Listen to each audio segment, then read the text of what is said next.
CM Sukhvinder Singh Sukhu ने किया 55 करोड़ से प्रस्तावित बस स्टैंड का शिलान्यास।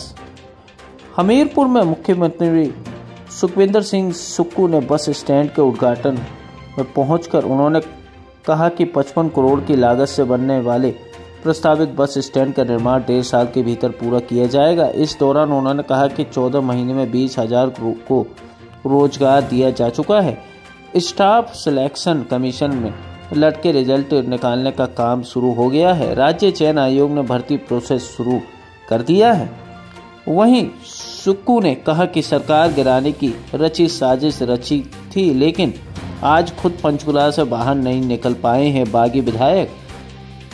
साथ ही सीएम सुखविंदर सिंह सुक्खू ने कहा कि प्रदेश सरकार ने खनन माफिया पर पूरी तरह लगाम कसने के बाद बागी विधायकों ने क्रॉस वोटिंग के दौरान सरकार को गिराने का काम किया था और आज खुद खनन माफिया अब मंत्री पद की दौड़ में लगे हुए हैं। वहीं सीएम ने कहा कि 14 महीने की सरकार ने भ्रष्टाचार के ऊपर लगाम लगाई है, जिससे हमारी सरकार का राज्य तब बढ़ा और आज वो लोग धन का इस्तेमाल करके सत्ता पाने की कोशिश कर रहे हैं। उन सब के साथ मिलकर मैंने बनाई। आर्थिक तंगी थी और आर्थिक तंगी के बावजूद भी हमने हमीरपुर जिले में पैसे की कमी नहीं आने दी। चाहे विधायक हमारे सुजानपुर के थे, चाहे बड़सर के थे, चाहे मेवा के थे, चाहे हमीरपुर के थे, योजनाएं बनी और मैंने कहा कि इस जिला को दूसरी बार सौभाग्य प्राप्त हुआ है कि यहां से कांग्रेस का मुख्यमंत्री बना है। और सब जगह मैं गया और जो हमारे स्रोत थे उस आधार पर मैंने बजट का प्रावधान किया। 15 साल पहले जिस बस स्टैंड की नींव पूर्व मुख्यमंत्री प्रेम कुमार धूमल जी ने रखी थी, भारतीय जनता पार्टी की सरकारें आई लेकिन उनके सपने को कोई पूरा नहीं कर सका। मुझे ये बताते हुए खुशी हो रही है कि जब मैं हमीरपुर में आया तो मैंने कहा कि यहाँ जो भी है पहले उसका टेंडर होना चाहिए और टेंडर के बाद मैं शिलान्यास करने आऊंगा। और आज 55 करोड़ रुपए का ये टेंडर हो चुका है और ये बस स्टैंड 1 साल में बनकर तैयार होगा। हमीरपुर क्षेत्र में कितनी भी सड़कें हैं उनको कैसे डबल लेन किया जाए, योजना को आकार दिया गया और उस आधार पर मैंने उनको कार्य शुरू किया।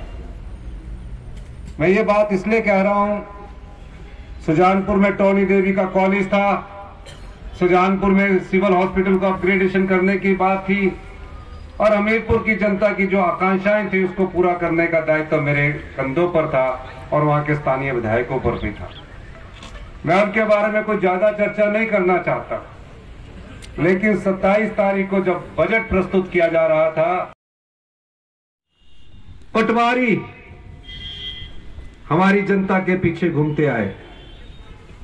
आपको तकसीम करने में कई साल लग जाते थे, आपका इंतकाल करने में कई साल लग जाते थे। हमने मीटिंग की और पहली बार 1 लाख इंतकाल 3 महीने के भीतर कर दिए गए हैं और 7,000 से अधिक तकसीम के केस कर दिए गए हैं। ये सोच कहां से पैदा हुई? ये योजनाएं कहां से आई? ये योजनाएं हमारे अपने परिवार से आई।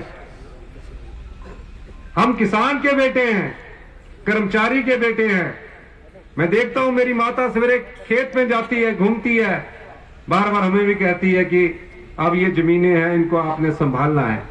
पर मैं कई बार देखता था, विधायक था तो कई लोग आते थे कि हमारी तकसीम करवा दो, हमारे इंतकाल करवा दो। हमने कहा तकसीम और इंतकाल जो होंगे उसके लिए हमने कानून भी बदला, नियम भी बदले। आज आम आदमी का जनजीवन हम सुखी बनाने जा रहे हैं।